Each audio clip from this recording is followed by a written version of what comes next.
Hello friends, welcome to my YouTube channel Hatim Ali's Life. বন্ধুসকল আপোনালোক কেনে আছে? আশা কৰোঁ আপোনালোক সবে ভালে আছে। আজি পুনৰে মই আপোনালোকৰ মাজলৈ আহিলোঁ। আজি মোৰ আলোচ্য বিষয় জিকা খেতি। তো এই জিকা খেতি কেনেকৈ কৰিব লাগে? খেতিটো প্ৰথমতে কেনেকৈ কৰিবৰ কাৰণে প্ৰস্তুতি ল'লে? খেতিৰ লাভালাভ কি? কোনটো সিজনত কৰিব লাগে? আৰু লগোৱাৰ পদ্ধতি, জাত নিৰ্বাচন, মাটিৰ গুণাগুণ। তো কথা হ'ল বন্ধুসকল, এইখিনি কোৱাৰ পিছত মই আপোনালোকক আজি জিকা খেতিৰ বিষয়ে থুলমূল আলোচনা কৰিম।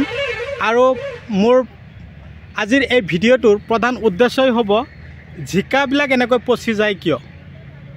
এই কথাখিনি মই A to Z কৈ দিম বা আপোনালোকৰ লগত শ্বেয়াৰ কৰিম। কথাখিনি আপোনালোকে অকণমান মনোযোগী হৈ শুনিব বুলি মই আশা ৰাখিলোঁ। আৰু জিকাবিলাক বেকা হৈ যায়, চিধা নহয়।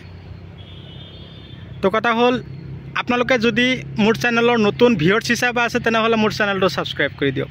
কাষত থকা বেল ঘণ্টিটো লাহেকৈ বজাই দিয়ক, যাতে এনেকুৱা ধৰণৰ জৈৱিক বৈজ্ঞানিক পদ্ধতিৰে কৰা খেতিৰ ভিডিঅ' নোটিফিকেশ্যন আপোনালোকে অলৰেডি পাই থাকে। তো দেৰি নকৰোঁ। এই খেতি কৰিবলৈ হ'লে ওখ, এঢলীয়া, পলসুৱা, অম্লতা বেছি থকা মাটি হ'লে বেছি ভাল। আৰু মাটিৰ অম্লতা বেছি থাকিলে জিকা খেতি বৰ ভাল হয়। আৰু মাটিখিনি যাতে ৰসাল হৈ থাকে তাৰ কাৰণে আপোনালোকে লক্ষ্য কৰিব। আমাৰ অসমৰ জলবায়ু এনেই ভাল, তথাপিও উত্তাপ কিমান থাকিব লাগে জিকা খেতিৰ কাৰণে? 25 ডিগ্ৰীৰ পৰা 28 ডিগ্ৰী এইখিনিৰ ভিতৰত যদি উত্তাপ থাকে তেনেহ'লে আপোনালোকৰ জিকা খেতিৰ কাৰণে ছাফিচিয়েণ্ট। আৰু কথা হ'ল এই খেতিত গোবৰ সাৰ কিমান দিব? বিঘাই প্ৰতি আপোনালোকে 2 ট্ৰাককৈ গোবৰ সাৰ দি দিব। কথা হ'ল ভিডিঅ'টো আপোনালোকে স্কিপ নকৰিব, আৰম্ভণিৰ পৰা শেষলৈকে নিশ্চয় শুনক। আৰু ইয়াত একেলগে কেৱল জিকা নহয়, জিকা আৰু ভোল দুই ধৰণৰ খেতি কৰা হৈছে। নিশ্চয় চাব পাৰিছে ভোল, চাওক ভোলো লাগিছে, জিকাও লাগিছে। তো কথা হ'ল মই আজি আহিছোঁ ওদালগুৰি জিলাৰ চাপকাঠি নামৰ ঠাই বুলি কয়। ওদালগুৰি জিলাৰ চাপকাঠিত মই আহিছোঁ আপোনালোকক এই জিকা আৰু ভোল খেতিৰ ভিডিঅ' দিবৰ কাৰণে। দাদাই তাৰমানে খেতি কৰিছে, মই এই বিধানখিনি কিনি পঠিয়াইছিলোঁ। বিধানটো আছিল ৰামা জিকা। ইয়াৰ প্ৰডাকশ্যন বহুত ভাল। তো দাদাক মোৰ লগত ফোন মাৰিলে, কথা পাতিলে, যোগাযোগ কৰিলে। দাদাই ক'লে মাজে মাজে ভোল দিব পাৰিম নে নাই? মই ক'লোঁ দিয়ক। এতিয়া ভোলো বিকি আছে, জিকাও বিকি আছে, দুটা খেতি একেলগে কৰিছে। তে কথা হ'ল জিকাবিলাক ধৰে ঠিকে, ফলন যথেষ্ট আহি আছে, কিন্তু হালধীয়া হয়, হেতাও পৰা হয়, বেকা হৈ যায়, চিধা নহয় কিয়? আজিৰ ভিডিঅ'ৰ প্ৰধান উদ্দেশ্য এইটো। তো জিকাখিনি চিধা নহয়, জিকাখিনি হেতাও পৰা হালধীয়া আৰু বেকা আৰু ক্ষীণাই যায়, পচি যায়। তাৰ কাৰণে মই আপোনালোকক কৈছোঁ আপোনালোকে পোকৰ ঔষধ স্প্ৰে কৰিব। মই আপোনালোকক দুটা দানাৰ নাম কৈছোঁ। এটা হ'ল 98 হিমক এচিড প্লাছ ফলিক এচিড থকা দানা। তাৰপিছত দিব আপোনালোকে বায়'গল্ড, ৰটেক্স, এইবিলাক দানা আপোনালোকৰ খেতিত ইউজ কৰক। আৰু যদি 98 বিচাৰি নাইবা 95 দানা এটা আছে, সেইটো আপোনালোকে স্প্ৰে কৰিব। যথেষ্ট ফলন আহিব। গছত হৰমনৰ অভাৱ হ'লে এনেকুৱা ধৰণৰ প্ৰব্লেম দেখা যায়। গছত পানীৰ অভাৱ হ'লে এনেকুৱা ধৰণৰ প্ৰব্লেম দেখা পোৱা যায়। তো আপোনালোকে কি কৰিব? জিকা খেতিত সপ্তাহত দুবাৰকৈ, ওখ মাটি যদি আপোনালোকে জিকা খেতি কৰিছে তেনেহ'লে সপ্তাহত দুবাৰকৈ জলসিঞ্চন কৰিব। পাতখিনি এনেকুৱা হালধীয়া হয়, হেতা পৰা হোৱাৰ কাৰণে দাহাত স্প্ৰে কৰিব। আৰু জিকাবিলাক ফুটা কৰি দিয়ে, তাৰ কাৰণে আপোনালোকে অবেৰন, চিটকা পোকৰ ঔষধ, উৰণীয়া পোকৰ কাৰণে দাহাত, এই ঔষধকেইটা আপোনালোকে ইউজ কৰক। তো কথা হ'ল বন্ধুসকল, আপোনালোকে মোৰ ভিডিঅ' কোন ঠাইৰ পৰা চাই আছে আপোনালোকক মই অশেষ ধন্যবাদ জনাইছোঁ। আপোনালোকৰ ফালে জিকাৰ দাম কেনেকুৱা মোক জনাব। যিমান পাৰে মোৰ ভিডিঅ' আপোনালোকে শ্বেয়াৰ কৰিব।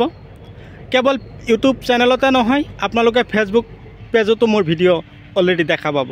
ফেচবুকত গৈ আপোনালোকে হাতিম আলিছ লাইভ চাৰ্চ কৰিব আৰু মোৰ পেজত গৈ আপোনালোকে ফ'ল' হিচাপে থাকিব, ফলোৱাৰ্ছ হিচাপে। তো কথা হ'ল এতিয়া আলোচনা কৰিম জিকা বেকা কিয় হয় আৰু জিকা বেকা চিধা হোৱাৰ প্ৰধান উদ্দেশ্য। এয়া চাওক শিলগুটিত উঠাই থৈছে, শিলগুটি উঠাই এই বেকাত একদম লাষ্টলৈকে আঁৰি থৈছে, লাহে লাহে চিধা হৈ যাব 3 দিনৰ ভিতৰতে। নিশ্চয় চাব পাৰিছে। আৰু কথা হ'ল কি, এই জিকা খেতিত আপোনালোকে ফলন বৃদ্ধি কৰিবৰ কাৰণে শুকান মাছ নিশ্চয় চিনি পায়। শুকান মাছ, সেই শুকান মাছৰ গুৰি বজাৰত কিনি পাব। তাৰপিছত আমি মেলৰ পৰা কি কৰিব লাগিব, এই যিটো আমাৰ সৰিয়হ ভাঙাৰ পিছত এটা খৈল বুলি কয়, খলি, এইটো একদম পূৰা আনি মেচিনত একদম পূৰা ধূলি বনাই দিব, একদম পাউডাৰ বনাই 10 কিলো DAP 10 কিলো ইউৰিয়াৰ লগত মিক্স কৰি গোটেই খেতিত সিঁচি দিব। আপোনালোকৰ খেতিত চাব যথেষ্ট পৰিমাণে ফলন হ'ব। আৰু জিকাবিলাক যাতে বেকা নহয় তাৰ কাৰণে আপোনালোকে কেলছিয়াম আৰু মেগনেছিয়াম বেছি বেছি ইউজ কৰিব। নিশ্চয় বুজাব পাৰিছোঁ, আপোনালোকে নিশ্চয় বুজি পাইছে মোৰ ভিডিঅ'টো। তো আজিৰ ভিডিঅ'টো কিন্তু অন্য এক ধৰণৰ ব্যতিক্ৰমী ধৰণৰ ভিডিঅ' আপোনালোকলৈ পঠিয়ালোঁ। এইকাৰণেই বৰ্তমান যিটো ছিজন চলি আছে, এই ছিজনটো হ'ল জিকা খেতিৰ। এই খেতিটোত গুটি কেতিয়া লগোৱা হ'ল, পচোৱা হ'ল। এই খেতিটোত যেতিয়া গুটি লগোৱা হ'ল তেতিয়া ঠাণ্ডাৰ বতৰ আছিল, কাতি আঘোণ মাহত লগোৱা হৈছিল। এতিয়া ধৰক যথেষ্ট পৰিমাণে ফলন বিকাশ হৈছে, অলৰেডি গছৰ বয়স হৈছে। তথাপি মই সৌ সিদিনাখন 98 আৰু ডটেক্স দানা পঠিয়াইছিলোঁ, খেতিত পানী দিয়াৰ পিছত সিঁচিব দিছিলোঁ, দিছে। এতিয়া আকৌ নতুনকৈ ফলন যথেষ্ট আহি আছে, নিশ্চয় চাব পাৰিছে। তো খেতিৰ পৰা অলৰেডি ধৰক 2.5 লাখ টকা বিকিছে, 8 কঠা মাটি আছে। এতিয়া বিকা শেষ হৈ গ'ল। গছৰ গুৰিত একদম পূৰা জিকা লাগি থাকে, চাব পাৰিছে। গছৰ গুৰিৰ পৰা ৰামা জিকা আটাইতকৈ ভাল। আপোনালোকে যদি কৰিছে বা কৰিম বুলি ভাবিছে এতিয়াও কৰিব পাৰি, কোনো কথা নাই।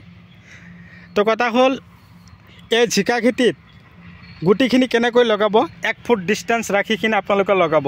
এটা গছৰ পৰা গছৰ দূৰত্ব 1 ফুট আৰু শাৰীৰ পৰা শাৰীৰ দূৰত্ব 2 হাত এনেকৈ ৰাখি আপোনালোকে লগাব। আপোনালোকে এইটো ছিজনত যদি লগাই আপোনালোকে বিকিব পাৰে, যথেষ্ট পৰিমাণে ফলন পাব, যথেষ্ট উপাৰ্জন কৰিব পাৰিব। তো দাদা বাইদেউসকল, আপোনালোকে মোৰ ভিডিঅ'টো শ্বেয়াৰ কৰিব, যাতে আপোনালোকৰ লগতো আমাৰ ভাই ভণ্টি হিচাপে এখেতেও যাতে আমাৰ খেতি বাতি কৰাৰ কাৰণে আগ্ৰহী মনোযোগী হয়। অন্ততঃ আমাৰ অসমীয়া মানুহখিনি যাতে খেতি কৰে, খেতিৰ ভাল এটা টকা আছে। তাৰ কাৰণে মই আজিৰ ভিডিঅ'টো আপোনালোকক বাৰম্বাৰ কৈ আছোঁ। কেৱল আজিৰ ভিডিঅ'ত নহয়, মই অতদিনে যিমান ভিডিঅ' দিছোঁ সেই ভিডিঅ'ৰ মাজতো কৈছোঁ আমাৰ অসমীয়া মানুহ কিন্তু খেতি কৰিব লাগিব। আৰু বৰল, এই চাওক জিকাৰ ওপৰত আৰামত বহি ড্ৰাইভাৰী কৰি আছে, ফুটা কৰে। তাৰ কাৰণে আপোনালোকে কি কৰিব, 5 গ্ৰাম বা আলিকা, এই দুটা ঔষধৰ পৰা এটা নিৰ্বাচন কৰি আপোনালোকে খেতিত স্প্ৰে কৰিব। মোটামুটিভাৱে সপ্তাহত 2 বাৰ স্প্ৰে কৰিলে আৰু এইটো বৰলটো খেতিত নাহিব আৰু ফুটা নকৰিব। সি খেতিৰ পৰা 15 দিনৰ সপ্তাহত 15 দিন আৰু খেতিত নাথাকিব। তো বন্ধুসকল, মোৰ ভিডিঅ' চাই কেনে পালে কমেণ্ট কৰিব। মই আৰু বিশেষ আলোচনা নকৰোঁ, যিখিনি কথা কৈছোঁ আপোনালোকে যদি এনেকুৱা মোৰ কথাখিনি ফ'ল' কৰে, খেতি কৰে, সফল হ'ব পাৰিব নিশ্চয়। তাৰে কামনাৰে আজিৰ এই ভিডিঅ'টো সমাপ্ত কৰিছোঁ। পৰৱৰ্তী ভিডিঅ'টোত আকৌ পুনৰাই লগ পাম। ধন্যবাদ।